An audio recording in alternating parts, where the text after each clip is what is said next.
2011 ജനുവരി 24-നാണ് ശശീന്ദ്രനും 2 കുട്ടികളും ദുരൂഹ സാഹചര്യത്തിൽ മരണപ്പെടുന്നത്. തുടർന്ന് കേസിന്മേൽ വിജിലൻസ് CBI അന്വേഷണങ്ങൾ നടന്നു. മലബാർ സിമന്റ്സിലെ അഴിമതിയെക്കുറിച്ച് ശശീന്ദ്രൻ വിജിലൻസിന് തെളിവുകൾ നൽകിയതാണ് ശശീന്ദ്രൻ കൊല്ലപ്പെടാൻ കാരണമെന്ന് തുടക്കത്തിലെ ആരോപണമുയർന്നിരുന്നു. ഇതിനു പിന്നിൽ പ്രവർത്തിച്ചത് വിവാദ വ്യവസായിയായ VM രാധാകൃഷ്ണനാണെന്നും പറഞ്ഞിരുന്നു. ആത്മഹത്യാ പ്രേരണക്കുറ്റത്തിനാണ് 3 മാസം ചാക്ക് രാധാകൃഷ്ണൻ ശിക്ഷിക്കപ്പെട്ടത്. കൊലപാതകത്തിന് കൃത്യമായ തെളിവുകളുണ്ടായിട്ടും CBI അതൊന്നും കോടതിയിൽ സമർപ്പിക്കുന്നില്ലെന്നാണ് ബന്ധുക്കൾ പറയുന്നത്. ശശീന്ദ്രന്റെ കൊലപാതകത്തെ സംബന്ധിച്ച അന്വേഷണം അട്ടിമറിക്കുന്ന രാഷ്ട്രീയ ഉദ്യോഗസ്ഥ കൂട്ടുകെട്ടിനെതിരെയാണ് ബന്ധുക്കൾ നാളെ പ്രാർത്ഥനായജ്ഞം നടത്തുന്നത്.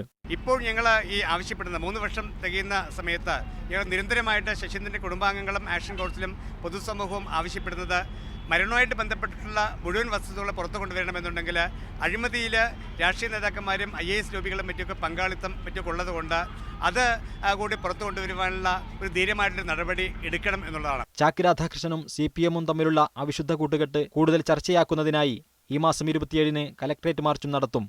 സാജിദ് അജ്മൽ, മീഡിയ 1, പാലക്കാട്.